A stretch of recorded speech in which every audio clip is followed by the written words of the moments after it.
आप सब नेताओं के भाषण तो अक्सर सुनते हैं, लेकिन संसद में इमरान प्रताप घड़ी ने जिस प्रकार ठेले पर नेम प्लेट के मुद्दे पर दहाड़ा है कि पूरी संसद हिल गई है। आप सब देखिए, इमरान प्रताप घड़ी ने पूरी संसद को किस प्रकार हिलाकर रख दिया है। यहाँ बैठ करके बड़ी बड़ी बातें करना आसान है। ये चूनर धानी धानी भूल जाते, ये पुरवा की रवानी भूल जाते, जो आकर 4 दिन गांव में रहते तो सारी लंतरानी भूल जाते।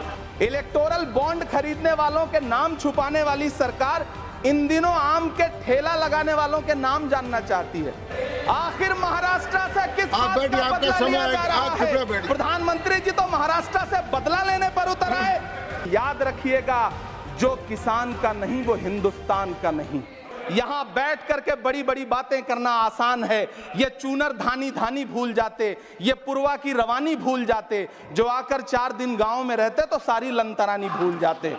सभापति महोदय, इलेक्टोरल बॉन्ड खरीदने के नाम छुपाने वाली सरकार, इलेक्टोरल बॉन्ड खरीदने वालों के नाम छुपाने वाली सरकार इन दिनों आम के ठेला लगाने वालों के नाम जानना चाहती है।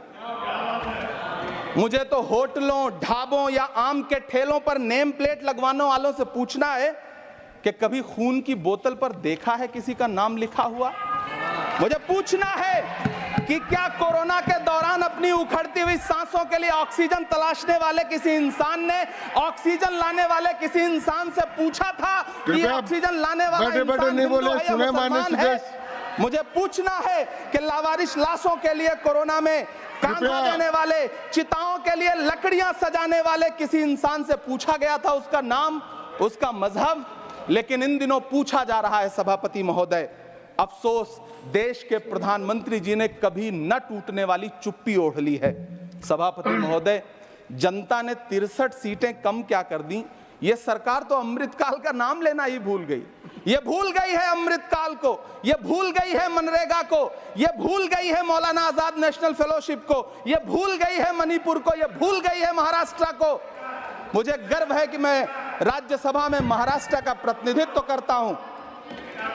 महाराष्ट्र जो देश की आर्थिक राजधानी है, जो टोटल कॉर्पोरेट टैक्स का 40%, इनकम टैक्स का 32% और जीएसटी का 20% इस देश को देता है, उस महाराष्ट्र के लिए इस बजट में एक शब्द नहीं है। आप बैठ जाए। सभापति महोदय, आखिर महाराष्ट्र से किस बात का बदला लिया जा रहा है? महाराष्ट्र में लोकसभा चुनाव में बाबा साहब अम्बेडकर के संविधान को बचाने के लिए वोट क्या कर दिया?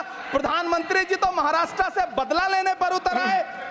अब तो शायद उन्हें याद भी ना हो यवतमाल का वो दाभड़ी गांव जहां 20 मार्च 2014 को वो किसानों के साथ चाय पर चर्चा करने गए थे और उनकी किस्मत बदलने के सपने दिखाए थे।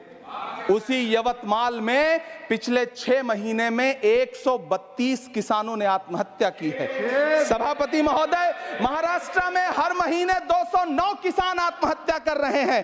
राज्य सरकार द्वारा सौंपा गया आंकड़ा बताता है कि 1 जनवरी से 31 मई के बीच 1046 किसानों ने आत्महत्या की है। लेकिन अफसोस, इस बजट में महाराष्ट्र के किसानों के लिए कुछ भी नहीं है। किसानों से चिढ़ी हुई सरकार ने बजट में किसानों के एमएसपी की लीगल गारंटी नहीं दी। लेकिन याद रखिएगा, जो किसान का नहीं वो